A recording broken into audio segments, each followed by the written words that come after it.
পার্থ চট্টোপাধ্যায় যেই গন্ডগোলটায় যুক্ত, এটা দলের কাছে অনেক আগে থেকে খবর ছিল। বলছো কি? পার্থ চট্টোপাধ্যায় তিনি বা তার নাম করে কেউ কেউ টাকা তুলছেন, এটা তার অনেক আগে থেকে এটা দলের কাছে খবর ছিল।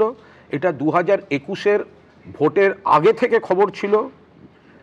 সেই কারণেই মূলত পার্থ চট্টোপাধ্যায়কে শিক্ষা দপ্তর থেকে দেওয়া হয়নি, এবং সেই কারণে পার্থ চট্টোপাধ্যায় ক্ষিপ্ত হয়ে গেছিলেন। কিন্তু এই ঘটনাগুলো দল তাহলে বাড়তে দিল কেন? এই যে না, তুমি এখনো যা বলেছো সেটাই যথেষ্ট। তার কারণ হচ্ছে এই এত বড় শিক্ষা দুর্নীতি, যার জন্য আজকে 26,000 ছেলে মেয়ের চাকরি চলে গেছে। এত বড় শিক্ষা দুর্নীতি যার পেছনে কয়েকশো কোটি টাকার লেনদেন হয়েছে, সেই খবর আগাম দলের কাছে ছিল, এবং 2021-এর নির্বাচনের আগে থেকে তো মারাত্মক। আমি তোমার আর একটা কথা বলছি, নামটা বলবো না।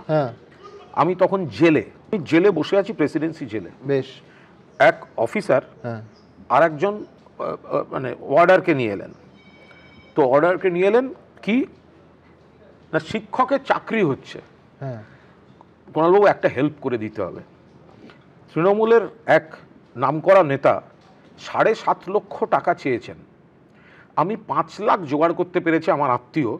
আপনি যদি একটা চিরকুট লিখে দেন, তাহলে যদি বাকিটা মকুব করে দেয়, ঘুষের যদি ডিসকাউন্ট হয়, কারণ আমি কোনোভাবে আর টাকাটা জোগাড় করতে পারছি না। তার মানে সেই লোক এখনো গরাদের বাইরে আছে। তিনি পার্থ চট্টোপাধ্যায় নন, তিনি মহা দাপটের সঙ্গে ঘুরে বেড়াচ্ছেন এবং প্রবল প্রতাপে ঘুরে বেড়াচ্ছেন। মন্ত্রিসভার মধ্যে রয়েছেন, মন্ত্রিসভার সদস্য। কেউ না কেউ তো অন্যায় করেছে, চাকরি পেয়েছে। কিন্তু বাকিদের একটা ভয়ঙ্কর কষ্টের মধ্যে পড়ে গেছে।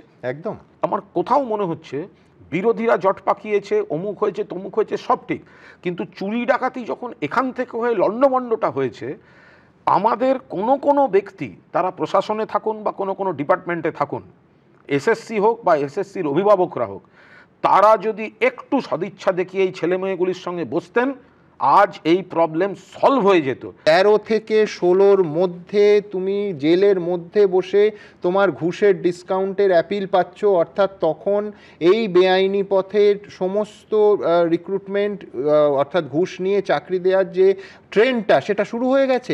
এবং তাতে একেবারে রাজ্যের মন্ত্রী যুক্ত, যিনি এখনো রাজ্যের মন্ত্রী আছেন, এখনো রাজ্যের মন্ত্রী, সম্ভবত 16 সালটা এখনো তিনি রাজ্যের মন্ত্রী।